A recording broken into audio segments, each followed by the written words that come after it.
दोस्तों नमस्कार। मैं आप लोगों का हार्दिक अभिनंदन करता हूँ। कैसे हैं आप लोग? तो उम्मीद करता हूँ कि आप लोग अच्छे होंगे। तो चलिए शुरू करते हैं कुछ रिटर्न, कुछ कैलकुलेशन इसके साथ। सबसे पहले एक आपको कहानी सुनाते हैं। तो आप बोलिएगा क्या सर कहानी सुना रहे हैं मार्केट में है तो? अरे नहीं भाई, मार्केट में तो कोनो गुनाह थोड़ी कर दिए हैं। देखिए मार्केट में हम लोग को हर चीज़ समझना पड़ता है।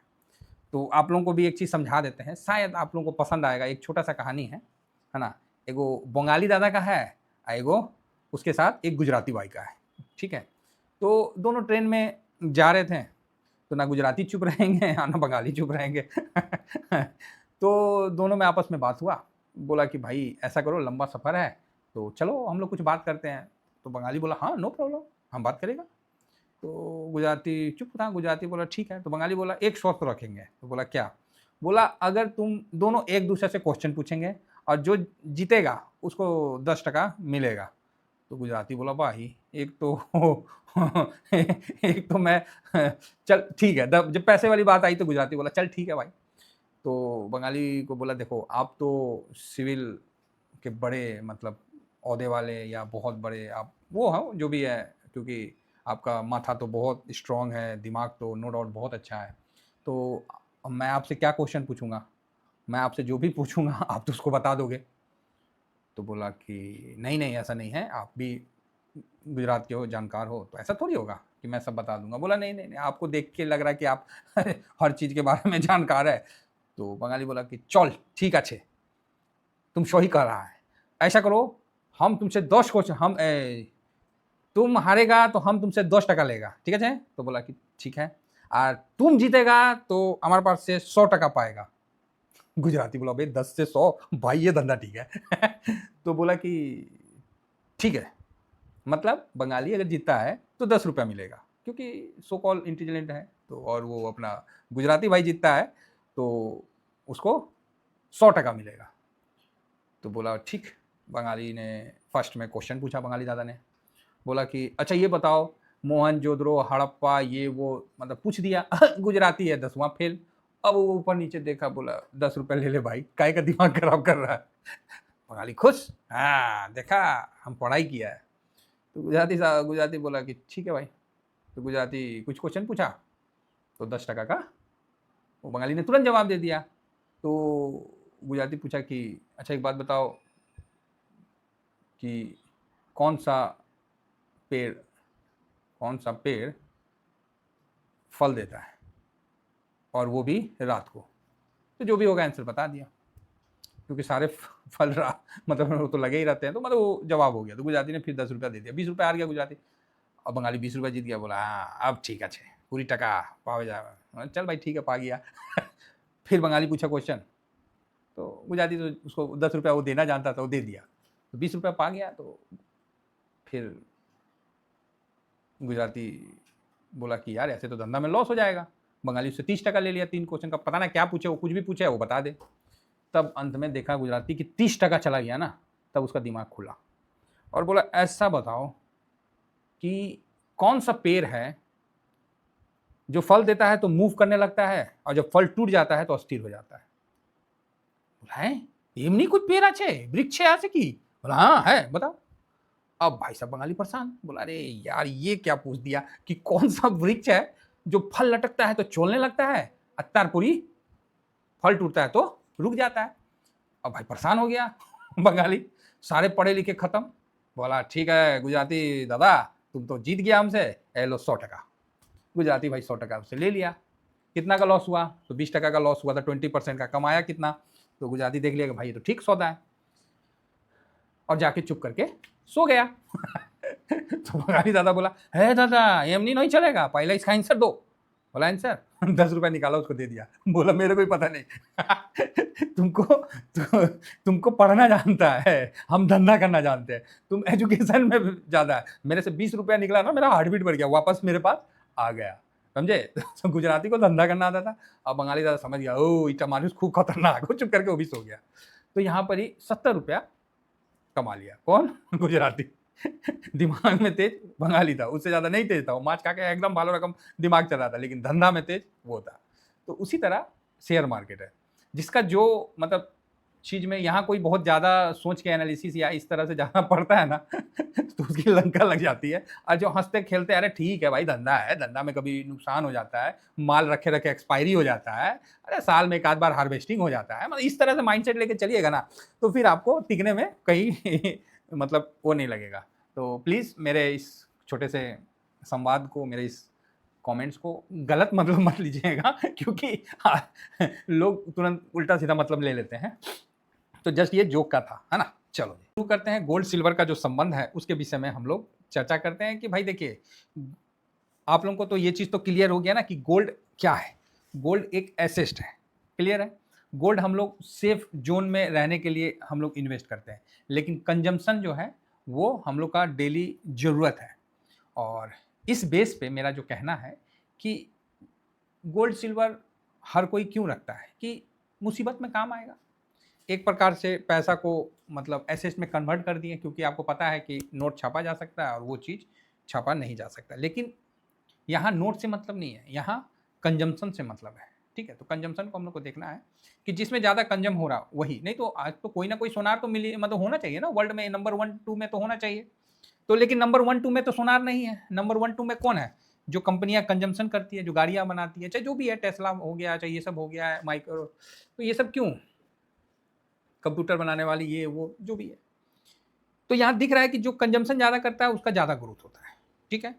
अब हालाँकि युद्ध के कारण या जो भी कारण बोलिए, गोल्ड में एक अच्छी तेज़ी आ चुकी है। तो अब क्या हो सकता है, तो उस पे हम लोग का फ़ोकस रहेगा। क्लियर है? तो चलिए इसमें हम आगे बढ़ते हैं और आपको कुछ छोटी-छोटी चीज़ें हैं, बड़ी प्यारी-प्यारी सी चीज़ें हैं, उसको आपसे डिस्कस करते हैं और समझने की कोशिश करते हैं। तो सबसे पहले हम गोल्ड को देखते हैं। ये नज़र कहाँ रहता है? नज़र मेरा यहाँ, चलो जी ये जगह सही है। तो हम सबसे पहले लगा देते हैं, किसको लगा देते हैं, तो गोल्ड को। तो गोल्ड ने क्या रिटर्न दिया है? हालाँकि अभी कम समय में अ, कम समय में देखिएगा तो गोल्ड ने बहुत अच्छा रिटर्न बना के दिया है। 5 साल में देखिए गोल्ड ने बहुत तगड़ा रिटर्न बना के दिया और 10 साल में भी ऐसा नहीं है कि खराब रिटर्न बना के दिया। 1 साल में आप देख सकते हैं कि 59% का, 5 ईयर में 81% का, है ना? तो उसी तरह गोल्ड ने काफ़ी अच्छा रिटर्न बना के दिया है। 10 साल में भी अच्छा रिटर्न बना के दिया है। और मैक्सिमम ले लेते हैं 19 साल का, ठीक है? 19 साल का हम लोग एक एवरेज रखते हैं, 19 ईयर का, 19 साल का। तो गोल्ड ने 19 साल में 1175 का हिसाब से रिटर्न दिया।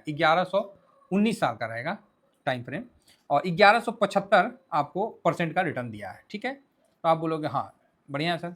तो जब ये इतना रिटर्न दिया है तो आपने गोल्ड ने इतना दिया है तो निफ्टी ने कितना दिया है? ये भी बात सही है भाई। तो निफ्टी 19 साल में कितना रिटर्न दिया है? तो एक बार माड़ा सा चेक कर लेते हैं कि निफ्टी ने कितना दिया है। तो निफ्टी ने 19 साल में आपको जो रिटर्न बना के दिया है वो मोटा-मोटी है, हाँ, ये वाला आपको 513%। एक तरफ गोल्ड बना के दे रहा है 19 साल में 1175 और निफ्टी दे रहा है 578% समथिंग, है ना? 578 के आसपास रखिए, तो इतना रिटर्न बना के दे रहा है दोनों। तो आप बोलिएगा अच्छा, तो सर टाइम फ्रेम कैसे लिए? टाइम फ्रेम सिंपल है, 19 ईयर का जो था उस हिसाब से हम लोग ले लिए। जो उसका 19 मार्च 2007 का गोल्ड का जो लिस्टिंग है उस बेस पे हम लोग ले लिए हैं, ठीक है? तो जिस तरह ये गोल्ड बीज है, इसका लिस्टिंग का देखिए 19/7 का है, तो हम इस बेस पे ये ले लिए। क्लियर है? तो आप बोलोगे ओके। तो अब यहाँ पर ही एक चीज़ हम आपको लिख देते हैं कि 19 ईयर में कौन कितना रिटर्न दिया। थोड़ा सा वाइट पेपर की आवश्यकता है, लेकिन हाँ ये आ चुका है। तो यहाँ पर ही 19 ईयर में आपको निफ्टी ने जो रिटर्न दिया है और गोल्ड ने जो रिटर्न दिया, तो गोल्ड ने दिया है 1175, मतलब 61.84, जस्ट लाइक 1.84 का सीधा 62 लिखिए ना महाराज, बात खत्म। और 19 ईयर में आपको इक्विटी ने क्या दिया, तो 578 समथिंग। तो इसका कैलकुलेशन करना पड़ेगा। तो जब 578 को आप माइनस डिवाइड करिएगा 19 में, तकरीबन 30.42, 30% पकड़ लीजिए। तो यहाँ पर ये डिफरेंस आपको देखने को मिल रहा है कि सीधा डबल का डिफरेंस आपको देखने को मिल रहा है। तो इस डबल के डिफरेंस को आपको देख के डरना नहीं है, आपको समझना है कि ये एसेट है और ये कंजम्पशन है। इक्विटी क्या है? कंजम्पशन है और ये सेफ्टी के लिए है, ठीक है? तो इस चीज़ का विशेष ध्यान रखना है। तो आप बोलोगे सर तो फिर तो गोल्ड में बहुत अच्छा रिटर्न बना। भाई वो रिटर्न अभी बना पहले का रिटर्न नहीं है। तो आप बोलिएगा आप इस चीज़ को कैसे प्रमाणित करिएगा? चलो कर देते हैं, हमको क्या प्रमाणित है ना करना है, अभी आप लोगों को दिखला देते हैं।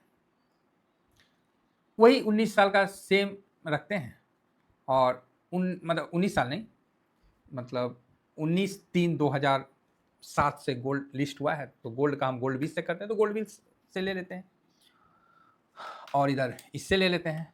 तो जब हम यहाँ लेते हैं तो यहाँ ये है निफ्टी 20 का चार्ट, तो ये 30 सितंबर तक का है, जो कि वही मतलब मार्च से लेकर 30 सितंबर तक का है।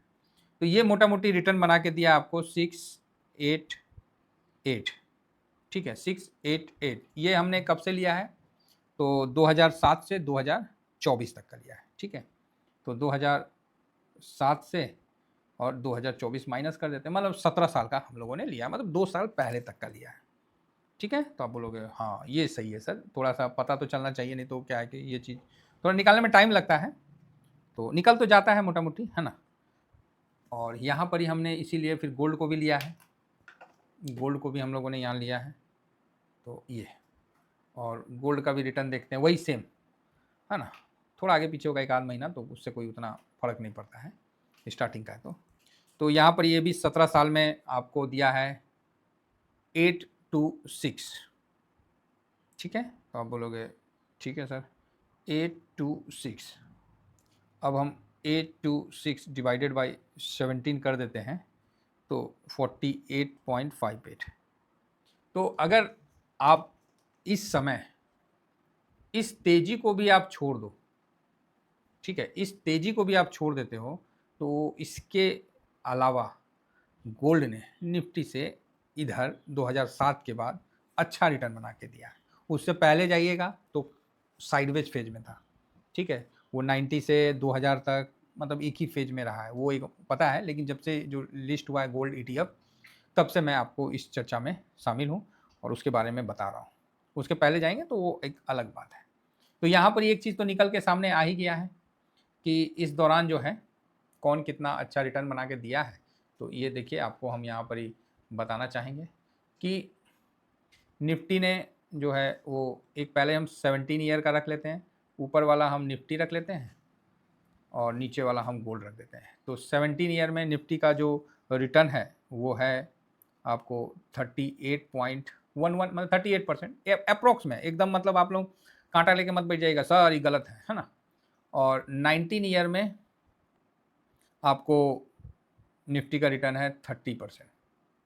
गोल्ड का देखें 17 ईयर में गोल्ड 20, इसने बढ़िया रिटर्न दिया है, ये 38% नहीं 17 ईयर में ये 48% का रिटर्न दिया है, ठीक है। और ऑलरेडी हाई पे था, ये ऑलरेडी हाई पे था। उसके बाद का वो अलग रिटर्न है जो बूम मारा है, वो पागलपंती हुआ है, वो बात की बात है। और ये 19 ईयर में इसने पूरा अपना एवरेज सुधार दिया, 62% का रिटर्न बना के दिया है। तो यहाँ पर ही आप देख के समझ सकते हैं कि निफ्टी बेटर रिटर्न दिया है कि गोल्ड। हालांकि गोल्ड में मैंने गोल्ड 20 का लिया, मैं अगेन बता रहा हूँ गोल्ड 20 का लिया। अगर मैं गोल्ड का पुराना इतिहास ले लूँ तो गोल्ड काफ़ी लंबे तक साइडवेज में भी जाता है। तो गोल्ड यहाँ 7 के बाद से थोड़ा मंदी आया, उसके बाद से तेज़ी हुआ, फिर पूरा साइडवेज भी हुआ था और जितनी अनसर्टेनिटी बढ़ी थी गोल्ड का रेट बढ़ा था। तो गोल्ड का रिटर्न आपके सामने है, 17 साल में 10% ज़्यादा था और अभी के हिसाब से सीधा डबल का फ़र्क है। तो ये फ़र्क ज़्यादा हो चुका है, ये फ़र्क टिकेगा नहीं, समझ गए, ये फ़र्क टिकेगा नहीं। ये 10% का रहता या 5% का रहता ऊपर नीचे तो एग्री था, यहाँ ये परसेंट ज़्यादा है। तो यहाँ 30% है, तो कम से कम एटलीस्ट गोल्ड को 20% या 15% या 10% नीचे आना चाहिए। और निफ्टी को इस रिटर्न को सुधारने के लिए निफ्टी को काफ़ी बड़ा जंप मारना पड़ेगा। तो अभी हम लोग का जो निफ्टी है वो अंडर वैल्यू हो चुका है और बिल्कुल सही लेवल में है। कम से कम बोलना नहीं चाहिए, लोगों को लग नहीं रहा होगा कि निफ्टी, देखिए गोल्ड का जो मेरा एक अपना अनुमान था ना कि गोल्ड जब चल रहा था 40 का 38 का, तो हमने बोला था कि गोल्ड में बहुत जल्दी एक बड़ा तेज़ी आएगा और आपको देखने को मिला, जो कि काफ़ी ऊपर गया। सिल्वर में भी सेम चीज़ था। आज मैं वही चीज़ निफ्टी पे बोल रहा हूँ कि निफ्टी बहुत अंडर वैल्यू है। लोगों को भले यहाँ से निफ्टी 30,000 दिख रहा है, वो दिख रहा है, मुझे लग रहा है अगर निफ्टी रिटर्न बनाएगा तो बहुत इसको ज़्यादा रिटर्न बनाना पड़ेगा, तब जाके वो उस रेशियो को कवर करेगा, अदरवाइज साइडवेज का ही रेशियो दिख रहा है, समझे, गोल्ड का। तो यहाँ एक चीज़ तो क्लियर हो गया कि गोल्ड यहाँ से और मजबूत पिछला हाई को अभी कम से कम 2-3 साल 4 साल नहीं तोड़ना चाहिए, पहली बात। दूसरी बात, थोड़ा नीचे आना चाहिए। तीसरी बात, निफ्टी बोलना नहीं चाहिए। अगर निफ्टी जो है आज आपको 22,000 दिख रहा है, ये अगर 50,000 भी हो जाए तो गलत नहीं है। अब ये कब होगा, क्या होगा, तो इस रेशियो को समझ लीजिए, ये डिफरेंस ज़्यादा हो गया है। और इस डिफरेंस को पहले 48 तक तो ठीक था, 48 के बाद जो ये बढ़ा ना, तो मतलब बहुत ज़्यादा रिटर्न दिया ना। ये डिफरेंस जो हुआ, ये मतलब 100-150% का मतलब डबल करने जैसा रिटर्न दिया, तब जाके डिफरेंस हुआ। तो निफ्टी भी अगर एक बार डबल करने की तरफ जब जाता है ना, तब ये रिटर्न देगा, अदरवाइज गोल्ड अब बहुत ज़्यादा नहीं भागेगा, नॉर्मल अपना जो चल रहा है वो चलेगा। बहुत ज़्यादा रिटर्न दे दिया है, ठीक है, और ये डिफरेंस टिकेगा नहीं। तो उम्मीद करता हूँ ये चीज़ समझ में आ गया होगा कि कंजम्पशन हमेशा आगे निकलता है। सेफ साइड में गोल्ड रहता है, मना नहीं करें, लेकिन कंजम में ज़्यादा रिटर्न बनता है। फिलहाल इतना ही कहकर अपनी वाणी को विराम देता हूँ। Thank you very much. जय हिंद, जय भारत।